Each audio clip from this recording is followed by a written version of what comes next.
Yo, what is up? Welcome. It is Geographically Challenged episode number 85. We're just coming off of a pretty long night, or at least I am, and Trav is about to go to bed. Pilski's just woken up. It's all a bit cooked because it's major time, of course, and we've just finished stage one. We've got some exciting results to talk about. We've got some disappointing results to talk about. I think you'll know which one is which in due course. But, of course, first of all, we have to welcome Trav to the podcast. It's his first time on Geographically Challenged, Trav. It's nice to have you. Thank you, mate, and hello to Pilski as well. I haven't actually ever spoken before or met before, so it's nice to meet you, mate.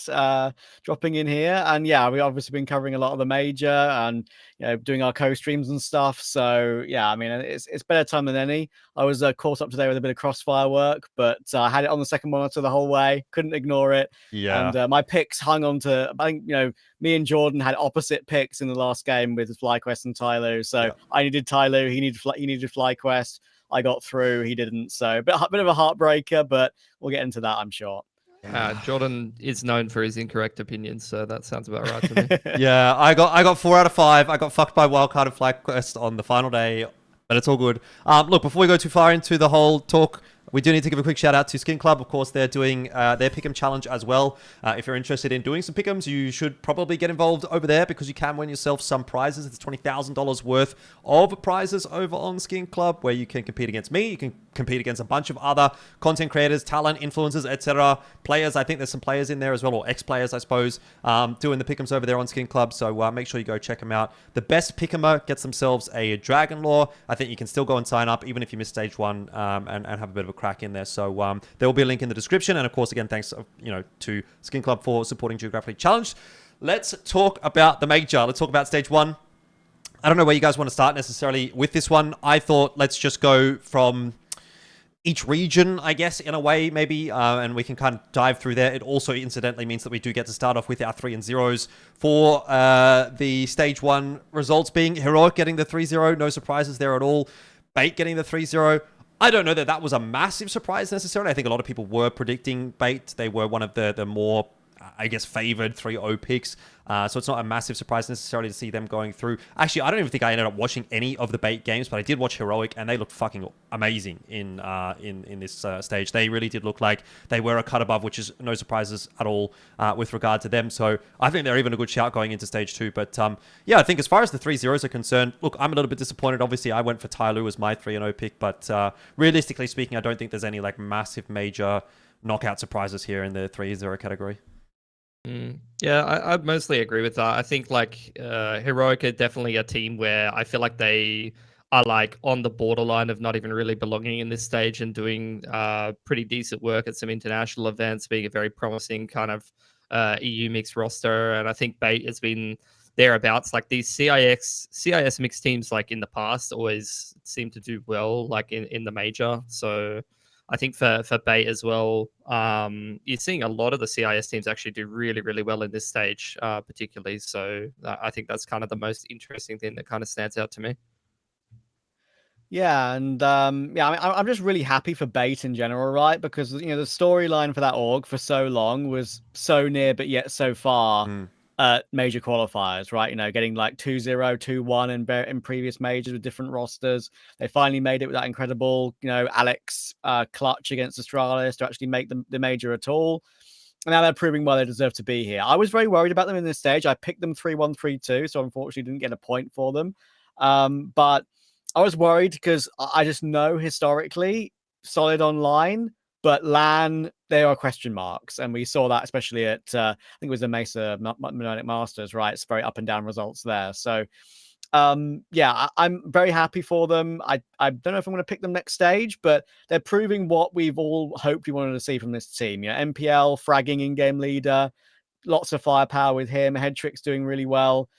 And even the smaller pieces, like Kenzazor being added from Kono. I've loved Kenzazor for a little while when he was on that Kono roster. But I didn't think he was necessarily going to be the fix for the team, right? And he's kind of proved to be the case. So, yeah, I'm really happy for them. I think Essential's growing as an individual as well. Funny enough, I'll mention this as something I usually always used to say about Essential.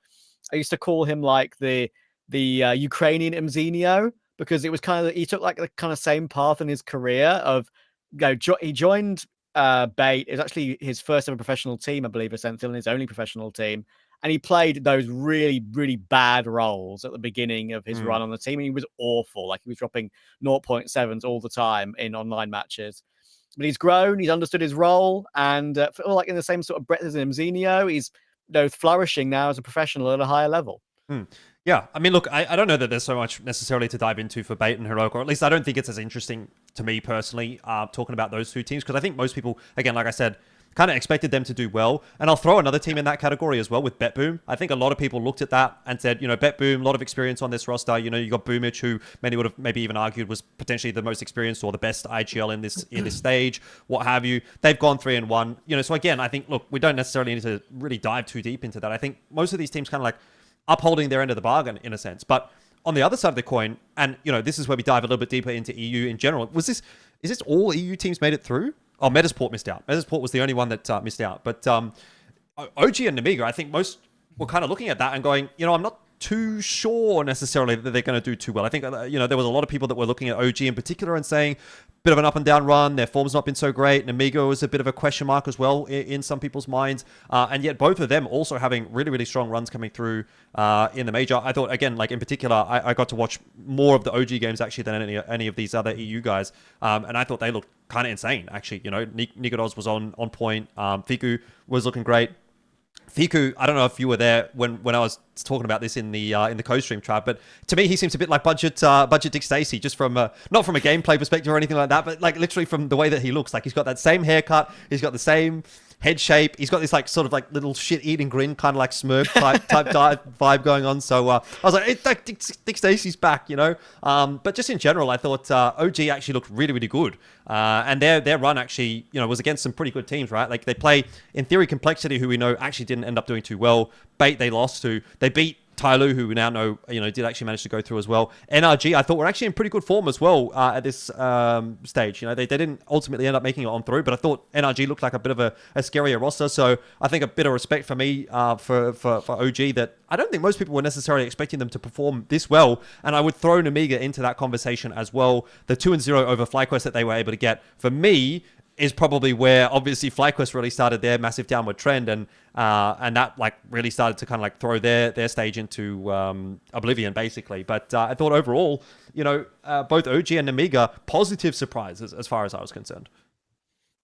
I would say like the one thing that I'll say about Nemiga is like their run isn't like super convincing to me as to who they beat. Like the FlyQuest game, I will admit, like obviously we watched that, and I feel like they definitely did outplay them, particularly on Inferno. Like they had some really, really good calling on the T side, and FlyQuest was just crumbling. But I would say like, look, they lost to BetBoom and then they beat Imperial Envision FlyQuest to qualify. I don't think that's like the strongest run through this stage necessarily to qualify into the next stage. So I don't know how like confident you'd be in them going into stage 2 and actually doing damage. But I agree. I think OG was a positive surprise for me. I got to at least watch like one or two of their best of ones, especially that Nikodos best of one is the one everyone's talking about, right? But I think as well as that, like Fiku's been around for ages. Like you've seen him on various different like Polish mixes, and nowadays, like with full Polish rosters not being as relevant, he's had to play in more EU mixed teams and international mixed teams,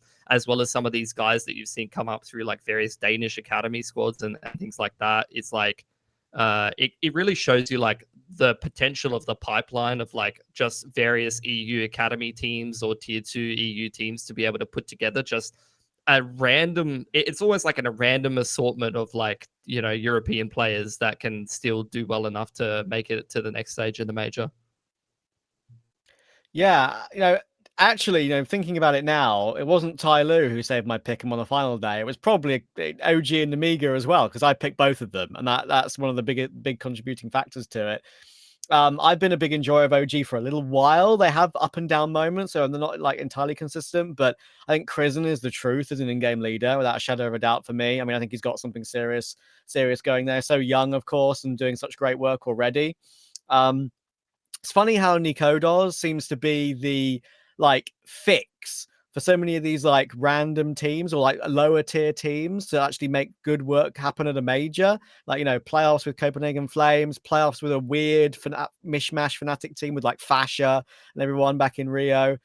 And now doing well with OG is 2, and it's 4 separate org he's been in a major with. So I think he's just a very solid player. He's not like an S tier god, like incredible player, but he's just so good at this sort of level that you can kind of rely on him.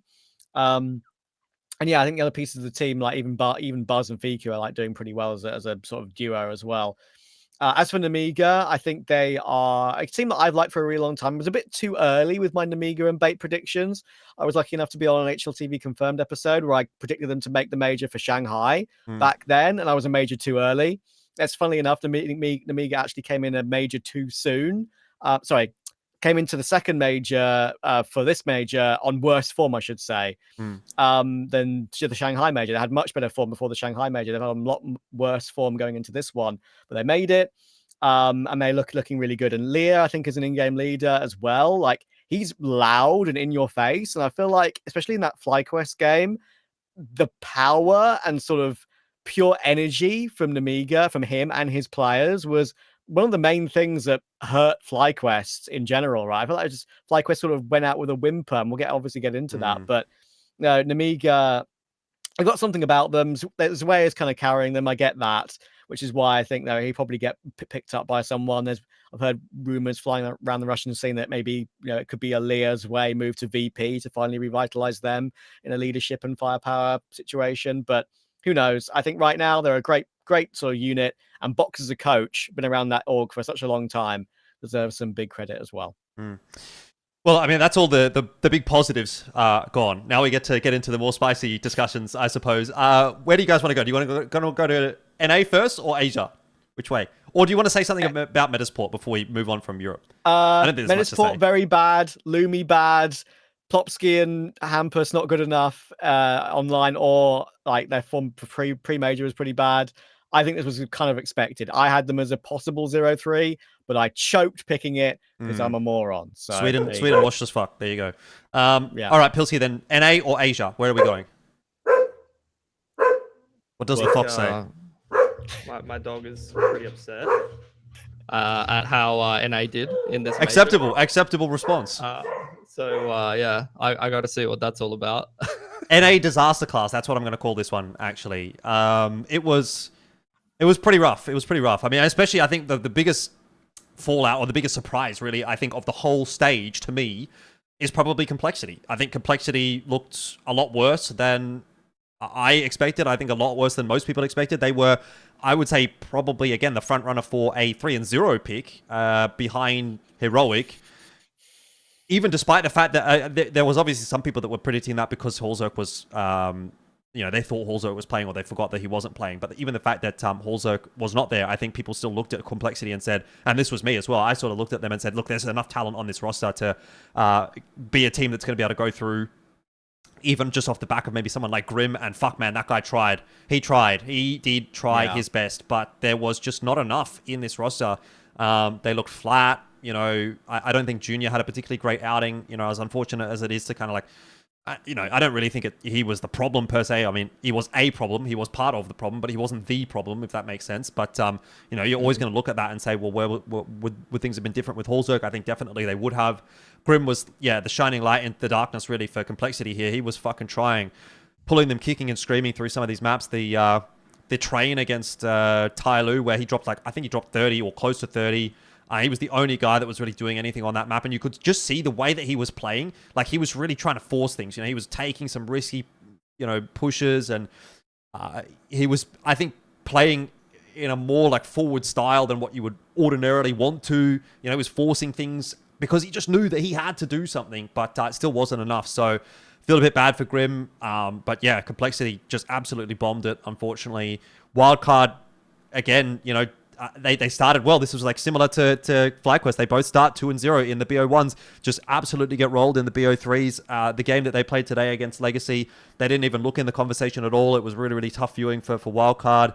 And then NRG, I don't know. I think the expectations were actually a bit lower for NRG, so it's almost like they were the team that you could take the most positives from at this event for North America. A win over Tyloo. They actually looked really good in that game against them. I thought Tyloo looked awful actually on Anubis, so maybe that you can take that with a grain of salt. But Heroic, tough one in the BO1. Can't really comment too much on that one. Beat Complexity in a BO3. in a BO1, I should say. You take a win there, happy days, but lost 0-2 to OG, and then more depressingly, I think you lose 0-2 to Lynn Vision, and it was a Lynn Vision who really struggled to get things over the line on map 1, but I think that just mentally broke NRG at that point. It took some insane individual moments. Starry with that crazy 4K spray down, which is probably like the best spray down I've ever seen in CS, and I've been casting CS for 10 years. Up there. That's what it took to get Lynn Vision over the line on their map pick, and then NRG just fell apart on map 2. So, just bad all round, unfortunately, for North America. This was just not North America's event.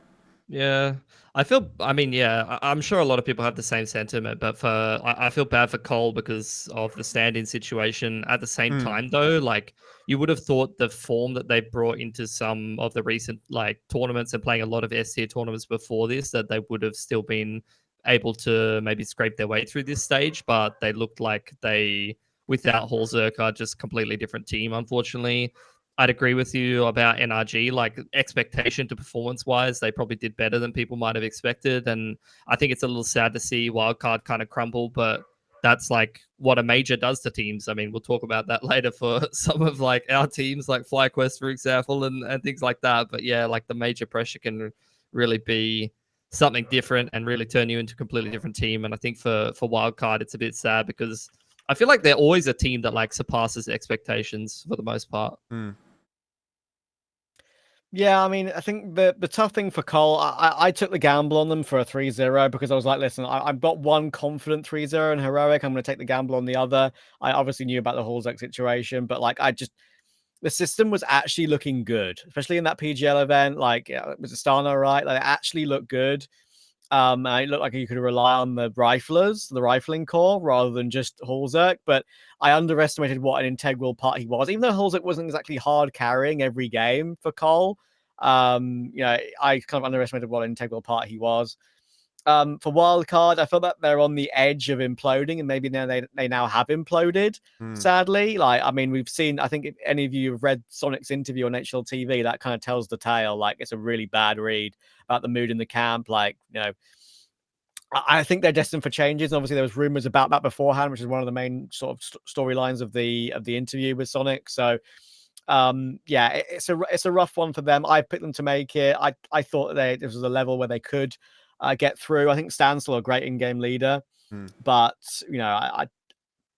even though his individual level is not good, there's clearly other issues internally that they need to figure out. NRG was a big surprise for me.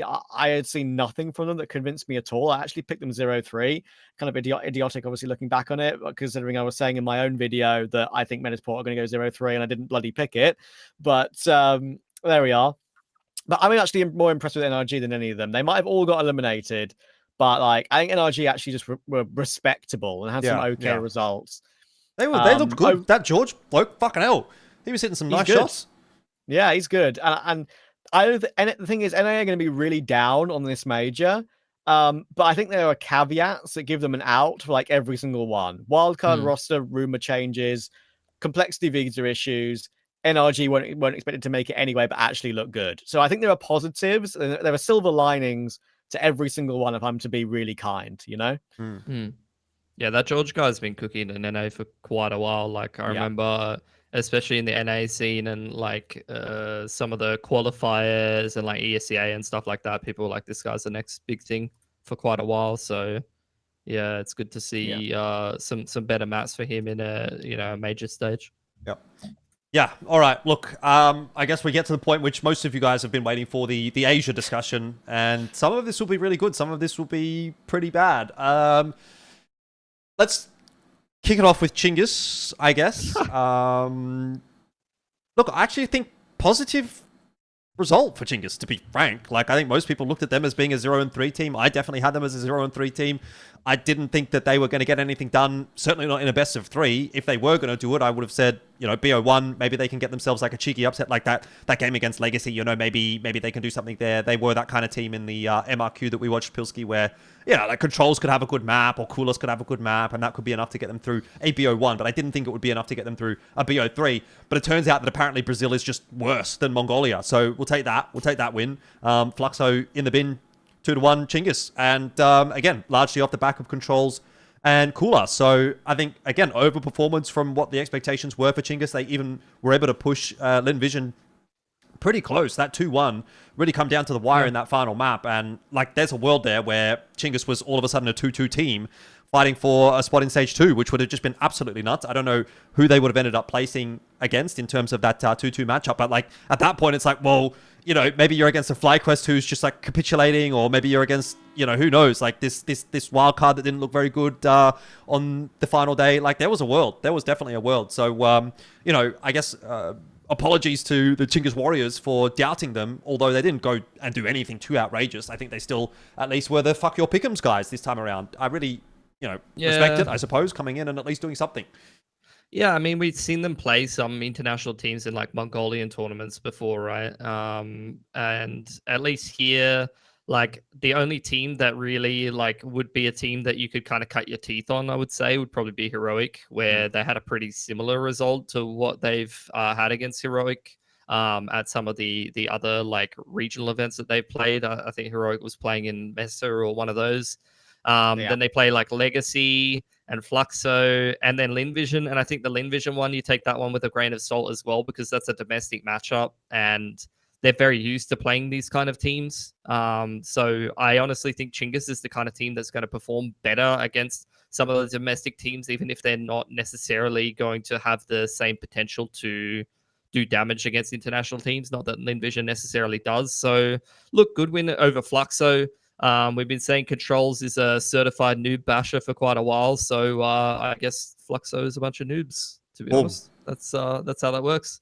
That is factual, I'm afraid. The thing is, like, I didn't pick Fluxo 03 because I unfortunately have worked quite a lot with South American Counter-Strike in ESL Challenger League and other tournaments, you know, relatively recently, and I've just seen them like actually have firepower with Zevi and Pyria in particular. But I when I do pick'ems in the future, I did this for this major, but even I still didn't listen to myself. Like, I need to remind myself that they are noob stomping in South America. It's all quantity over quality over there. So they've made Pro League, I think. I think they won Challenge League. I think I casted that final. And I'm pretty sure they made it. So they're getting success, but it's not internationally yet.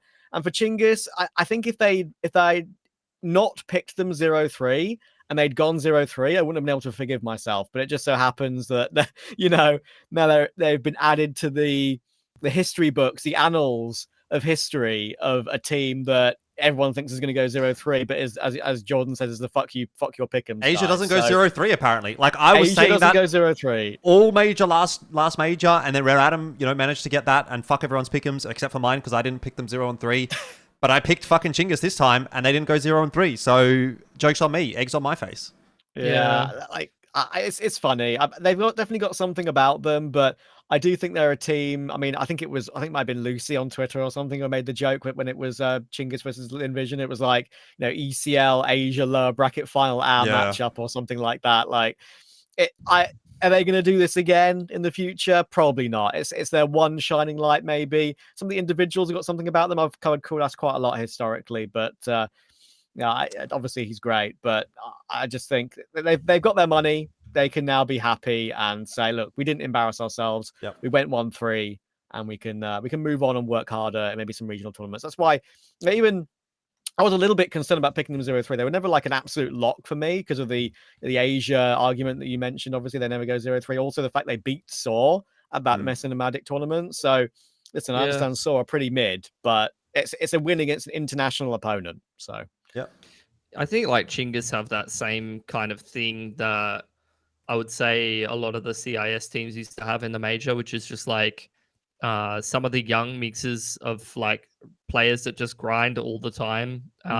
They play a little bit more on the simple side, and they're like some of the CIS teams would play ultra structured and super slow, right? But then you'd have some of these teams with like the younger CIS mixes where they just run at you some games. And I think Chinggis kind of has that same energy where they play a very simple style of CS and they just run at you and they use their individual skill. And I think in this particular kind of tournament where there's a little bit more pressure, that can get you a lot of success against opponents that crumble, or, you know, it can be a little bit easier of a style to play because you're not overthinking the game. The individual players are used to taking ownership and used to taking their own risks and making plays and things like that. And I think particularly in the major, we've seen that kind of style do pretty well for a lot of teams. Like there's been a lot of teams historically that win best of ones and then go early through the Swiss stage when they're not necessarily competitive teams, and it's one of the biggest criticisms of the major format in general. So I think Chinggis, this is kind of a similar story to that in some ways, where I think that they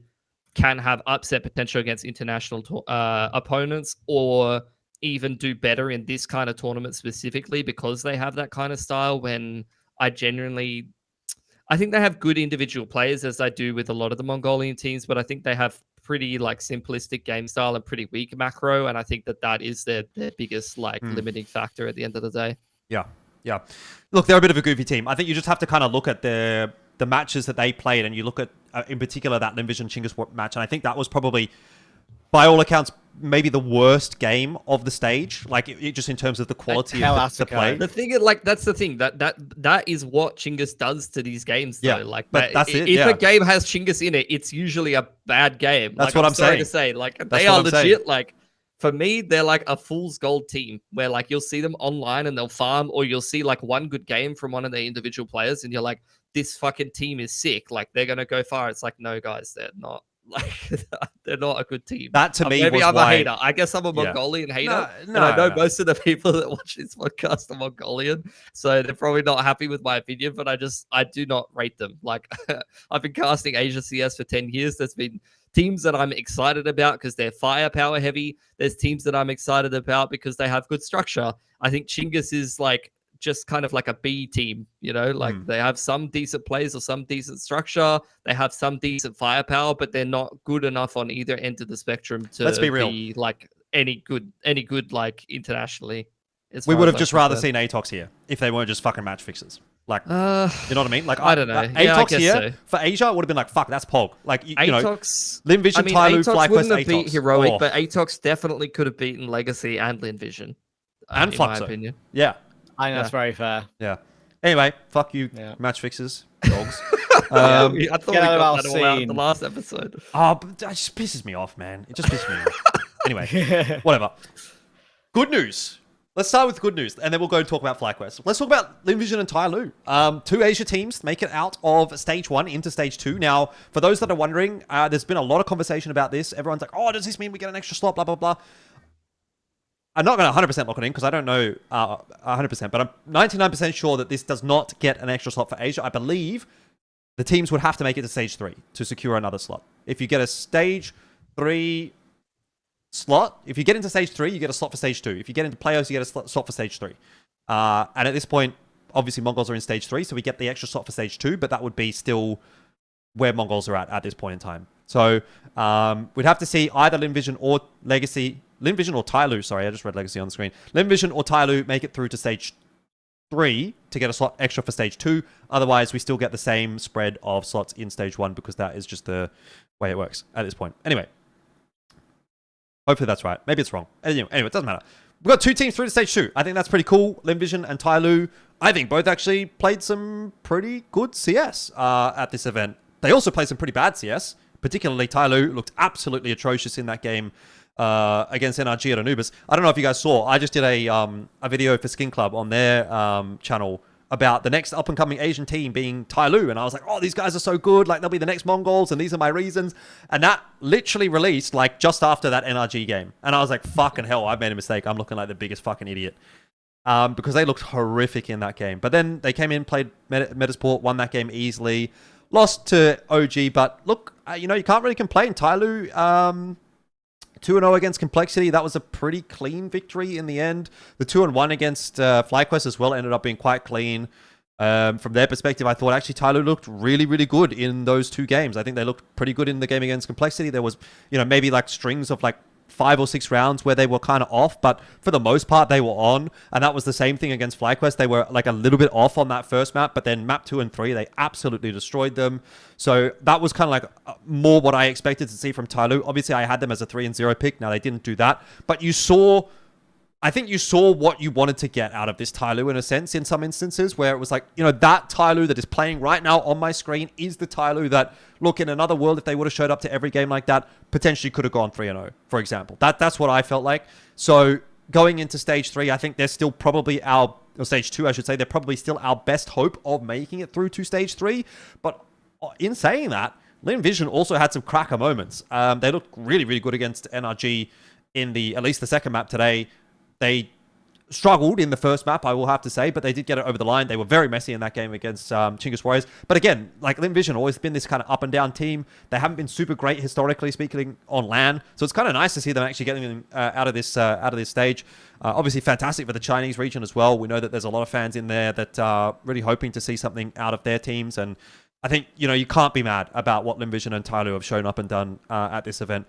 Admittedly, Lynn Vision being able to beat Chinggis Warriors and NRG and Legacy to get through is it's not exactly the greatest of runs, but Tyloo, I think you got to say respect. They played against Complexity. They beat FlyQuest again on LAN this year. I think that's the 4th time in a row. So overall, I have nothing really bad to say necessarily about these two teams, apart from guys just be a little bit more consistent, hit your peak level or hit your A game on a more consistent basis, and you're actually a real threat. Yeah, I think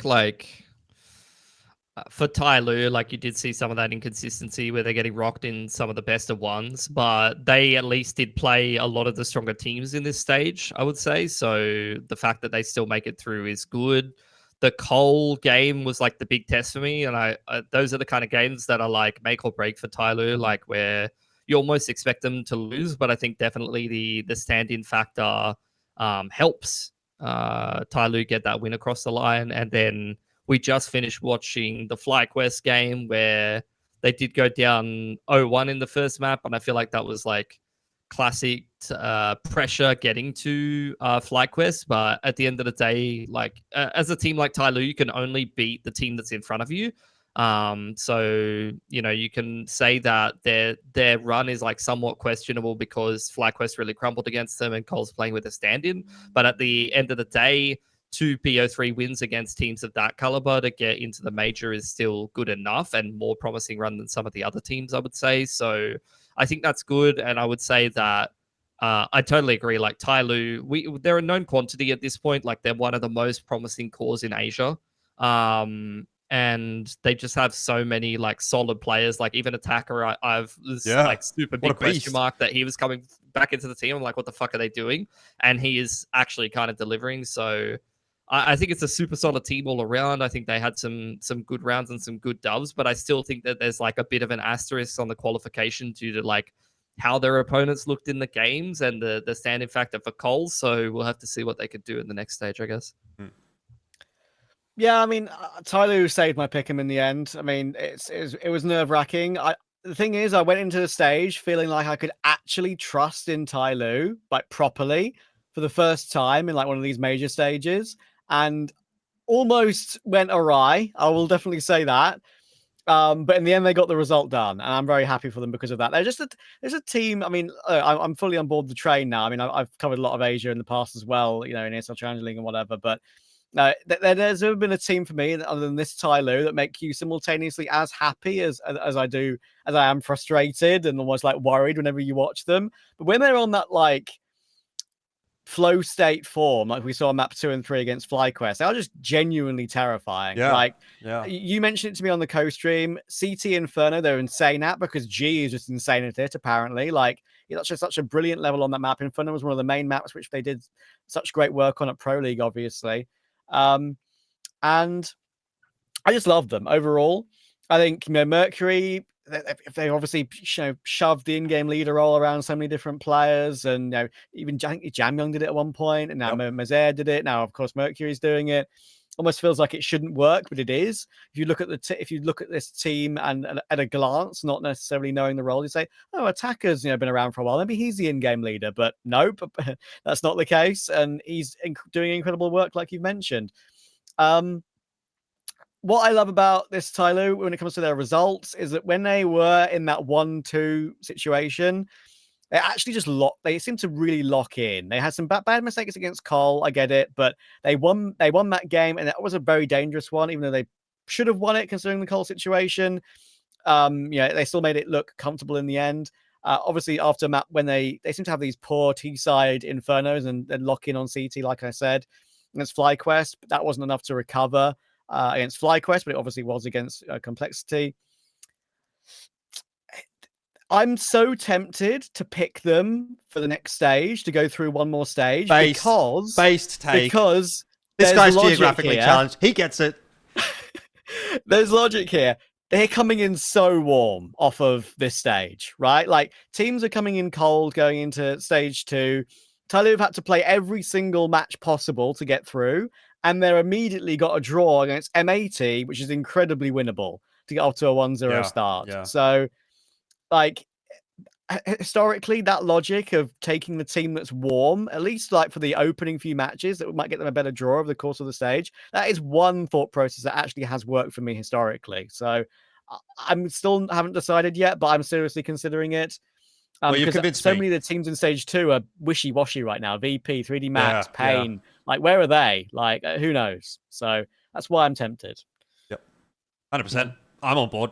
I think we did put them there up into stage 3 on our tier list video, Pilski. So yeah, I don't know if they've 100% convinced me with that stage 1 run. Like, I would have liked to see a little bit more, but the there was promising enough. thing is they had some good prep and some good setups. Like, even in that FlyQuest game, like they had some rounds where they just had like perfect hard reads reads and they had perfect hard reads, and it ran them some key rounds. Like that Jam Young pistol ace is like some insane individual mechanics, but the setup's even better. Like, they had the perfect setup to be able to counter that like fast A pistol.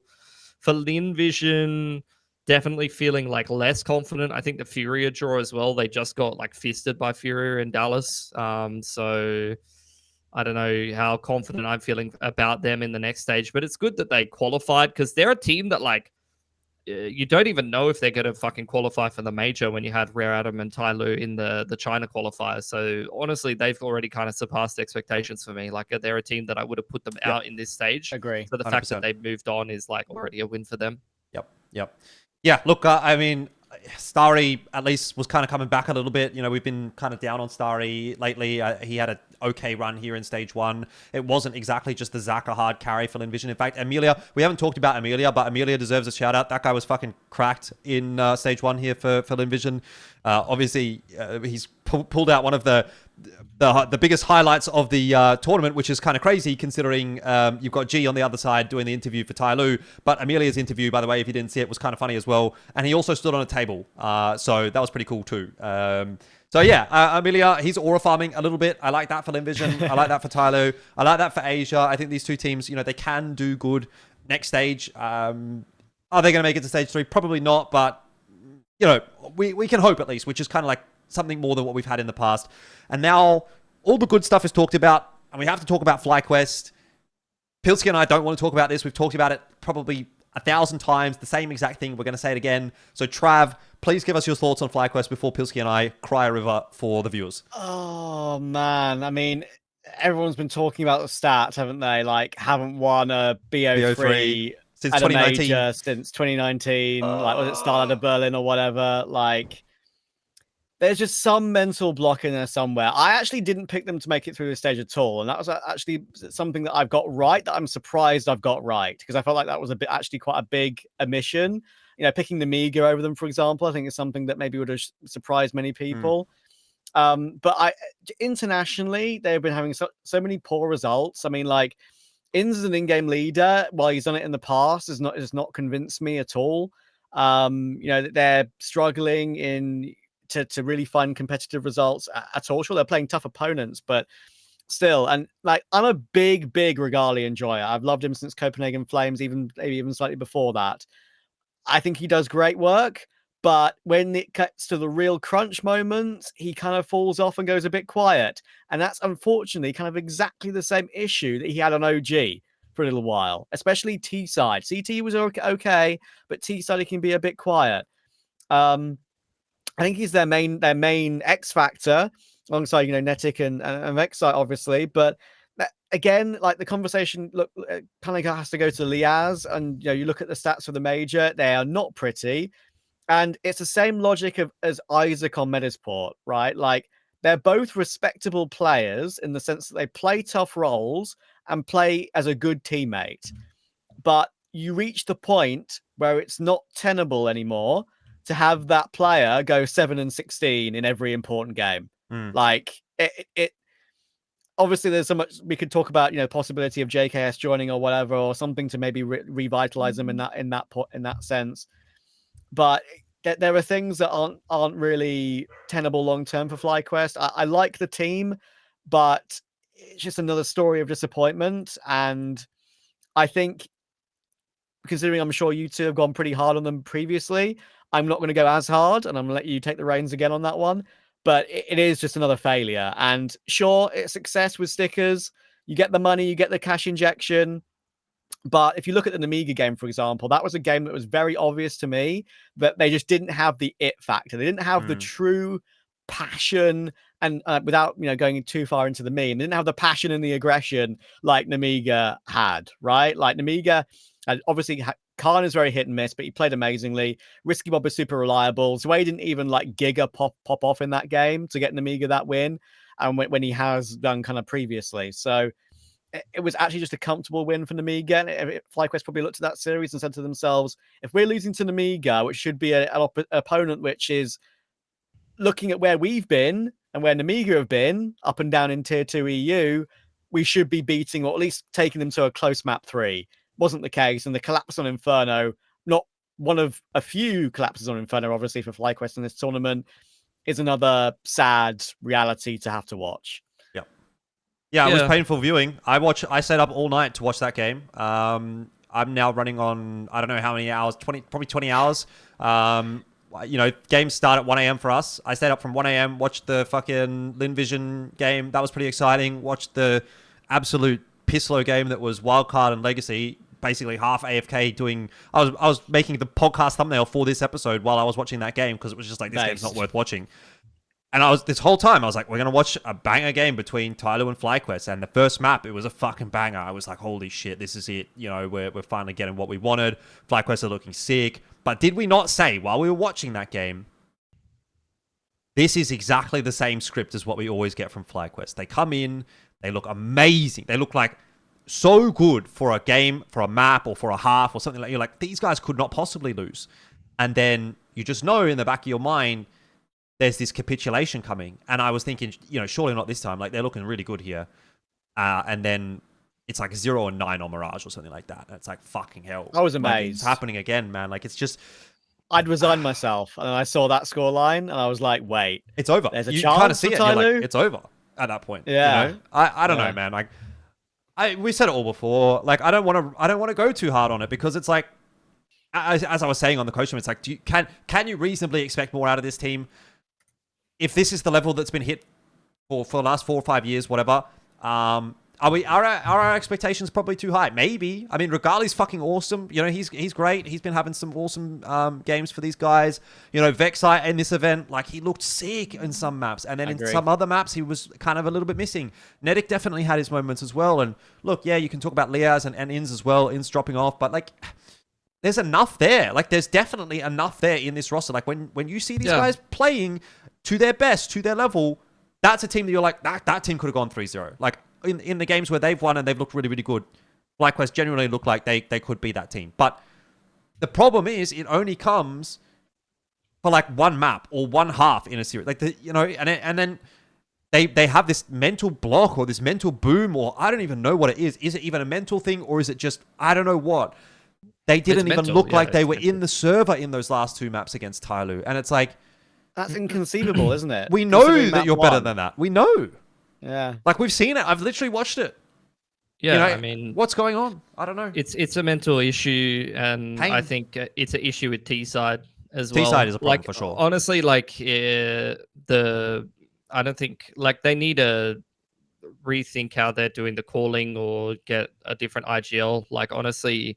Having Dexter not in the team is like a big question mark if you're like removing a leadership or IGL and your T-sides look really woeful on some of these games. So I think that's a question mark, not necessarily that it was the wrong choice or not. Like, you don't know the inner workings of the team at the end of the day, but as an outside perspective, that's like a question mark for me.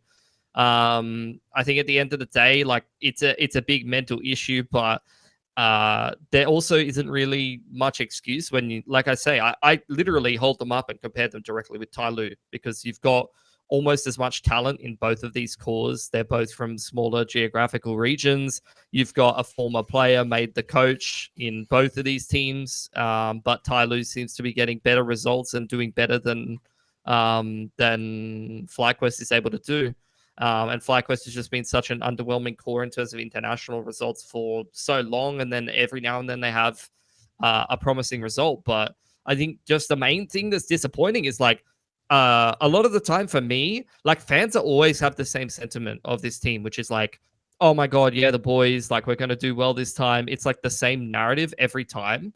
And I haven't always agreed with that in the past, where I'm like, I don't think that this is like the best core that you could make, or I don't think this team has enough firepower or enough talent to actually do well internationally. That's not true for this current FlyQuest team. They actually have really fucking good players. They have enough talent to actually do damage at this international event. So it's almost like more disappointing, at least for me, that they're not getting results, because you finally do have someone like Nedic on the roster.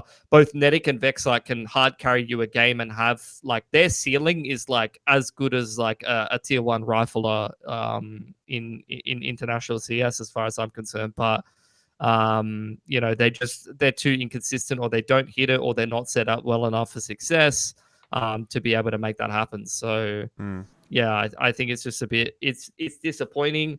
And the other issue is that, at least for me, it's not actually clear like what the fix is, because at least domestically, like, okay, they didn't have a fix domestically for an AWPA, so we got Regali, and that was the answer there. They're going to have to again be quite clever about how they try to solve this problem, because number one, it's mostly mental. And then number two, it's clearly like a leadership issue, whether that be coaching or RGLing.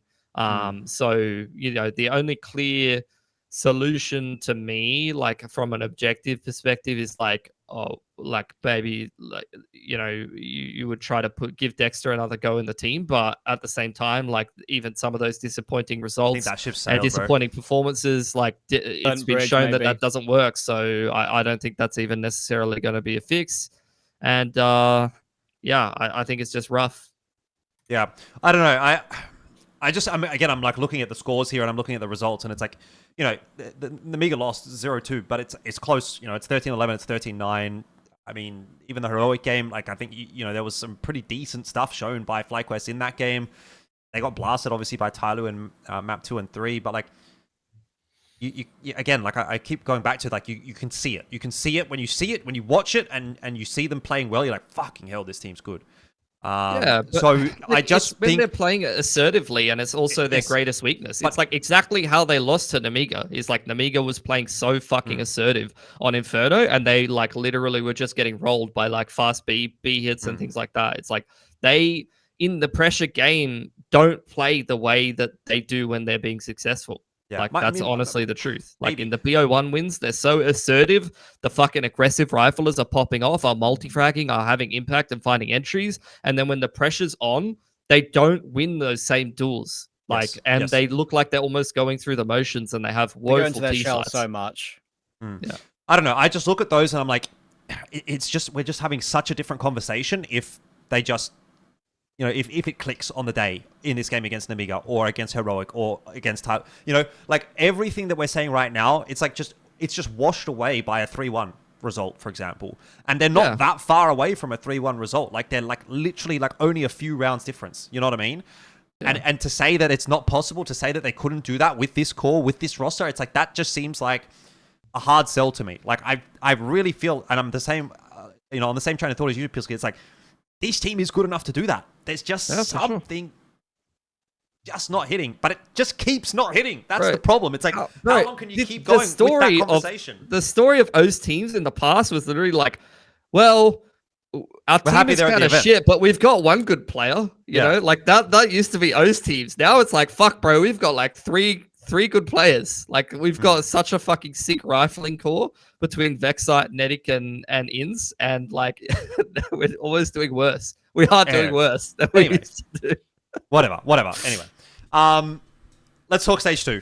Okay, let's talk stage 2 because we've got the opening matchups here. Vibe check on Where we're going to be sitting for this one, I think, look, Falcons is the odd name out here. Really, they're going to go through and they're going to kind of probably dominate. But the rest of it, it feels like there is a lot of difficult decisions to be made actually here in terms of who you see going through, who you don't, because I think a lot of the Stage 2 teams that got the invite essentially into Stage 2 are in a bit of a wishy-washy state. We've kind of touched on, VP, Pain, kind of definitely a bit up and down. Like M80, MIBR, I haven't seen so much from them lately. And then you've got teams that are coming through from Stage 1 that are kind of looking pretty good. Bait, Heroic, definitely looking pretty good in form. I mean, BetBoom, definitely a decent shout. OG's looking in pretty good form as well. Look, dare we even continue to have this conversation about Tyloo? We are, of course, a Tyloo fan club here on Geographically Challenged, but again, when you see them play, the same thing as with FlyQuest, when you see them play to their level, to their A team, you're like, fuck, these guys, like, they could be a Stage 3 team. Like, that when they're on. And you're like, maybe the planets could align and they could do it here. It's possible. So I think there's, without going, matchup by matchup necessarily, I think there's going to be a lot of close matchups here. We looked at Stage 1 and everyone was like, oh, Stage 1's going to be really difficult to predict. It's probably going to be the hardest one to predict. But now that I've seen Stage 1 and now that I'm looking at the Stage 2 matchups and how I'm kind of like seeing this in my head play out, I'm like, you know what? Actually, I think this is going to be a very hard one to predict outside of like maybe some of the obvious choices being Falcons is making it through and, maybe, who's going 0-3. I'll say VP, maybe Lynn Vision, for example, or Pain and Lynn Vision, for example. So there's a few that are like pretty easy to slot in, but there's a lot. I mean, let's talk about fucking Simple and FaZe as well. Haven't even mentioned that. There's a lot of things to look forward to here in Stage 2. And it starts tonight, by the way. If you're watching this right now, it starts in like probably a few hours. So get your fucking pick'ems in at this point. It's gonna be wild, I think, Stage 2. Yeah, I don't know. I think Tyloo getting the M80 draw is gonna definitely help them. Would totally agree with that sentiment of maybe making it a bit further. But in this field, if they're gonna make it through this stage, they've got to scrape it through. I think Lynn Vision has no hope in advancing, if I'm honest. And I think the Furia draw is going to be a rough one for them, even though in the past, isn't like Furia one of the main like cores that Lynn Vision's been able to beat, or is it another Brazilian team? They had that super egregious, like, was it like 2v5 win on Nuke? I remember that on Nuke. That was fucking crazy. But it's kind of a different team now, and I think they're kind of in the honeymoon period of like picking up players that they've like hand scouted kind of things. So different story, especially after the Dallas head-to-head. So at least for Asia teams, I don't know, man. I think it's going to be rough. If Tyloo makes it, it's going to be like best of 1 wins and like scraping a best of 3 over a favorable draw, because there's some teams that could really fucking slap them in this stage. Yep. It's tough, this one. I mean, I'm probably going to do the obvious and put Falcons 3-0. I'm probably going to pick FaZe and maybe probably Heroic and probably OG to go through maybe as a risk, maybe Furia as well, considering what they did in Astana, but they didn't really beat amazing teams in Astana. When it comes to Tyloo, it's like, as I said earlier, like coming in warm off of Stage 1, I think there's a great opportunity here for them to still look good. If you look at the other teams, there are so many teams in this stage that are in such a weird state. Like, I don't think I can put VP3 at 0-3. I think that's a little bit like tiny step too far for me, because I just don't see them losing to like Legacy or Lynn Vision, for example. It's definitely possible, but they lost to Rare Atom, by the way. Yes, that is very fair. That is very fair. In a BO3. But like, I think they're probably on the edge of imploding as well. Like I say, with the possibility of maybe getting some Amiga players in the future. But there are so many teams at that stage in this tier. I feel like 3D Max are on a downturn. Like Pain haven't figured things out with DGT yet at all. They've been actually on a slight downturn themselves, even when I thought they'd be one of the best sort of tier 2, not tier 2 EU, obviously, but sort of tier 2 teams in general to maybe push in toward S tier tournaments, maybe make some playoffs, some deep runs in playoffs over the course of 2025. Hasn't really transpired yet, even though I really like the pieces they've got. Furia, Yakinda, never been convinced, really, even though he did fine in Astana. Molodoi, definitely convinced, which is one of the main reasons why I think I might still pick them to squeak through. But yeah, I feel like there are so many teams here that are in a weird state of like wishy-washy and mid, that I could see Tyloo getting a win over an MIBR, over a Furia, over an M80 in their first matchup. Bait, Heroic could be close, even though we know Heroic are that good. On form, historically, this has happened obviously with a couple of teams in this tournament in general anyway. Bait came in as you know, after finally making a major, shackles off, play, enjoy. We've got our sticker money. Let's see what we can do. They go 3-0.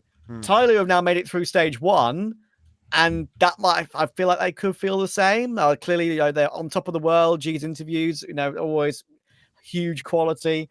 The attitude in the team is going to be at a very high level right now. I think there's a great chance they could do something still. I haven't made a decision yet. I opened the game and had a quick glance before we went live, before we started recording. There was lots of conversations I could have about many of the other teams, and I'll let you guys chime in now. But definitely, I think my 0-3 conversation for sure is Lynn Vision and Legacy for me. Legacy have the Dumar and Lato, I guess you could say, firepower to worry about for any team facing them. But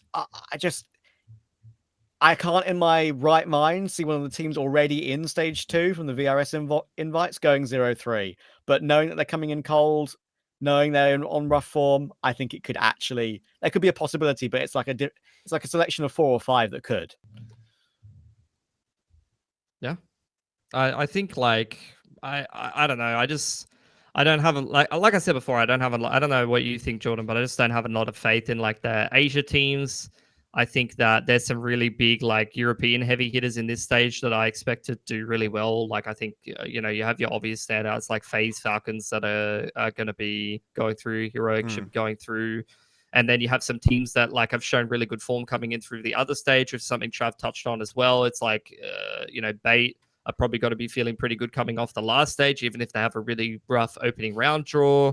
I think OG are probably feeling pretty good, and they have a good opening round draw. So I think it's going to be quite tough. At the same time, though, some of these Brazilian teams have got some pretty good draws, and you could even argue maybe M80 has got a good draw taking Tyloo here. So I think like MIBR or Pain starting off against Legacy as well against MIBR, starting against Namiga. Like a lot of those games down the bottom side of the group play, at least what I'm looking at on HLTV, are like pretty, you know, wishy-washy 50-50 games. I would agree with that. So like you got some teams that could definitely like, what's the word? Like start their major campaign off on the right foot in this stage by getting themselves like a really good opening BO1 win. I'm just worried about the Brazilian teams, Jordan, because like they're so hard to predict. Like Fury have now got this like weird team that actually could be good and somehow actually looked good in their first event, but obviously you have to look at who they beat. It wasn't stunning. MIBR obviously have been swapping around, you know, BR Enazan and Exit as like the in-game leader. I still think there's overlap with Insani and Lakauzi when it comes to roles, and Insani is not going to be that hard carry god tier player from South America that could just carry you through a game anymore. I don't know. Like, I love Payne's roster too, but they have so many question marks around them. Big Azera seem to have been getting like progressively more frustrated as an in-game leader as the years gone on, and you know, ever since all the changes have come through. I want to pick Payne. I want to pick MIBR. I want to pick Furia. I can't believe I'm saying this. I almost feel like MIBR feel like the most stable out of all 3 of them, which feels wrong to say. But, you know, I think they did fine in Astana. They showed they had a decent level there. Sure, they beat, you know, G2, who had to play with Taz and all that. So it's not maybe a bit deceiving. But I want to pick 1 or 2 of them. But I've been let down by South America too many times. Mm-hmm. Yep. Yeah, I think that's a pretty base take as well. I'm very much in that position. I'm always going to be looking towards a Brazilian team or a South American team, if you will, as a 0-3 pick. That's why I went Fluxo. You know, Legacy's definitely an option here for me. I think Payne's definitely an option even as well. I think they've just, I don't know. I really didn't like what I saw from them at Melbourne. But anyway, enough conversation about that. I think it's time for us to kind of wrap this one up. We do have one sort of question, one topic that we got given by a viewer. Shout out to Kam. He wanted to... Viewer's kind of underselling it. yeah, it's just some guy. Anyway, some random guy that comments on the YouTube channel every now and then. He says, Billy started talking about the secret sauce that enables certain regions/countries to be successful in CS. Perhaps you can talk more about this and even help outline a framework for local communities in Asia for how they can build their regions up. Which is, look, this is a fucking tough topic. You know, this is a can of worms, frankly. So I don't want to go I've slept too for like 3 deep hours. into it. I know. Local land. Well, that's Local all I'll lands, say. you know, endemic tournaments. I think that's the biggest thing is like you need people who are championing the game in their region specifically. Like you need the people that are endemic to that region to be doing that, you know, and that's what we obviously want to try and do for Asia, but again, for ANZ as well. I think it's hard for me, obviously, to go into like Vietnam and be like, hey guys from Vietnam, play Counter-Strike. Like, because obviously I'm not fucking Vietnamese. So, you know, you want to try and find those guys that are like actually endemic to that region that actually do care, that can try and do it. And you know we're kind of seeing that obviously in Mongolia with the mesas and the ESNs, and you know, seeing a lot of endemic input from Mongolian TOs and Mongolian companies that are sort of building that region up. And you can see the result again. Chinggis Warriors have kind of outperformed expectations at this major. Just another team that has done very well for themselves from that region. China the same. You know, you got the Chinese TOs that are running things like ACL, and I've spoken directly to them, and they've said we have a vested interest in seeing our teams, the Chinese teams, doing well at the major, because that's what's going to promote the game in our region. They understand that that's what's important for their consumers. So it's about finding the people that kind of understand their local demographics, their local markets, and being able to sort of like facilitate them in terms of being able to build their region up the way that it needs to be built up. Now, what does that mean for the regions that are, you know, a little bit forgotten, let's say in Asia, like Korea and Vietnam and Thailand and Indonesia and those kinds of names? It's very hard for us from the outside to say, oh, this is what they need. This is the perfect fit. Oh, just put Counter-Strike in PC cafes in Korea. Like, I don't fucking know, really. I'm talking out my ass. But if you can find the people in those regions that know what they're talking about, that care, they're going to be the ones that are going to be able to sort of direct that in the right direction. And what I will say is, at least for Thailand, I've seen some positive news, you know, with a lot of those guys kind of coming back in a sense. You know, we've seen a lot of those guys like co-streaming a lot of the big events. Some of them are doing the major. I saw Reality was streaming the major over the last couple of evenings as well, doing the all-nighters just the same as me. A lot of those Thai Valorant players are like actually dabbling in a bit of CS again. You know, John Olsen was coming back a little bit. KNTZ, he's been playing as well. You kind of need to like harness those names and see if you can like get some kind of traction behind that. I think that's the way to do it. But obviously easier said than done. Easy to stand here and just yap about it. Yeah.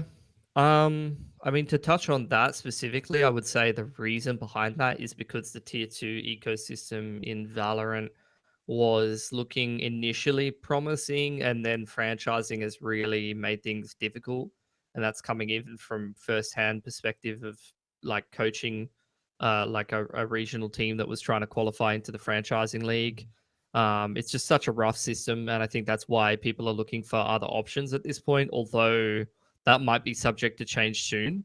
So, look, I think like the quest, it's a bit of a loaded question, but I guess at the end of the day, it depends on how you define success. If you define success as like, I would say like, you know, just to broadly say it, it would be like building up a bigger community, a bigger player base of people that are actually interested in the esports side of things, as well as having teams that are successful internationally. Then yeah, more lands.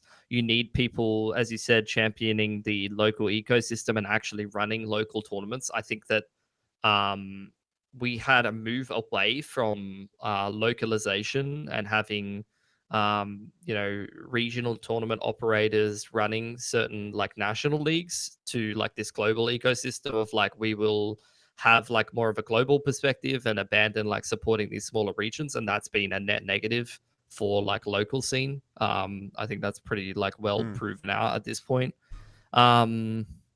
Yeah, so I think at this point, like you need these local TOs to be really champion the scene, to run these tournaments. You need to build up more of a local community. Totally agree on like key community figures.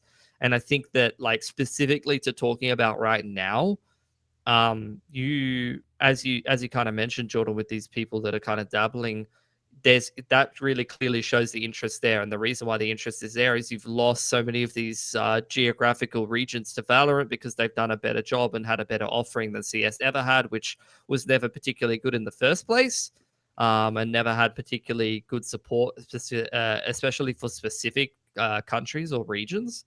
But if you can kind of capture those people's interest now and give them actually something to be interested about, give them something to play for, maybe try to get some of those like local partners to make something happen, then maybe you have a chance of like retaining those people in CS. But otherwise, I think like it's too far gone for certain countries. I think Asia, as far as I'm concerned, now being involved in both Val and the CS side is basically in CS a three region Esport. region, 3 country region rather. It's Oz, China, and Mongolia, and that's it. And the rest of them are all way better served by Valorant. But as far as a tier 2 is going, as I said before, like that is a potential opportunity that if you actually wanted to make something happen in tier 2 and CS, like now's the time to do it before Valorant or Riot rather, which they've already kind of hinted at, realizes, we've not really maybe served the tier 2 ecosystem particularly well here, and we need to maybe do better and offer more. I'll say one thing on this, very briefly. In the vlogs that Talent have done when they've gone to events in Mongolia, they've always shown firsthand how many PC cafes there are in Mongolia, how many opportunities there are to play Counter-Strike, how popular it is because of the Mongols and even pre the Mongols as well. If other countries can get to a level where they find the opportunity and desire for that sort of amount of playership or player base, I should say, in their home country, and get lots of PC cafe access and local lands and stuff, then there's a conversation that can be had to get maybe get a Flash Gaming or some crazy old Korean orgs back in Vici and whatever, all these other orgs back, to get a Korean team back at a big events again. Because I always remember watching these IEMs and you'd see Glow and Solo and Zion on these rosters, and it was always nice to have that extra region in play, but you don't see that anymore. So there's an option if we can get that going like there was in Mongolia. Yeah, I would love to see that, but I just don't think, particularly for Korea, but there's a lot of other regions, I just don't think it's going to happen because Valorant serves that. All of the people that would be participating in that are already endemic to Valorant, and Korea in particular is the mecca of Valorant. That is Valorant right now. There's even some sentiment that Korea is the main focal point for all of Asia, not including China. So yeah, I think Korea is going to be particularly not a region that I'd expect. I think the ones you really if you're going to make it happen, it definitely has to be some of those. I don't know if you agree, Jordan, but you mentioned Thailand. Yeah, Thailand feels like the one that's the biggest opportunity right now. Yeah, it's got to be Thailand. I don't know about MYSG. Thailand for sure. Philippines, Vietnam, maybe. Yeah. India, some of those for sure. Yep. Look, anyway, I think that's time for us to wrap things up here. Obviously, it's been a big day, big night, and still got some more content to record. So going to have to wrap this one up. But look, you should give Trav a follow over on, I'm sure you want follows on Twitter or Twitch. He's been co-streaming the major. I've been jumping in with him. He's been jumping in with me. We've been having a good time. Probably that will continue throughout the rest of this major. So if you like what Trav said, you can go and check him out on Twitch and hear from him live. I'm sure he'd much appreciate that. If you don't, flame me in the comments. Yeah. Fuck this guy. He's not from Asia. If you hate his opinion, just follow him on Twitter to flame him in DMs, or give him a Twitch view at least to flame him. At least give him something for it. And that aside, go support Tyloo and Lynn Vision in stage 2 of the major. Give me some money on buymeacoffee.com/Elfishguy, and like and subscribe. And we'll see you in the next one, which will be in about a week's time after stage 2. Peace.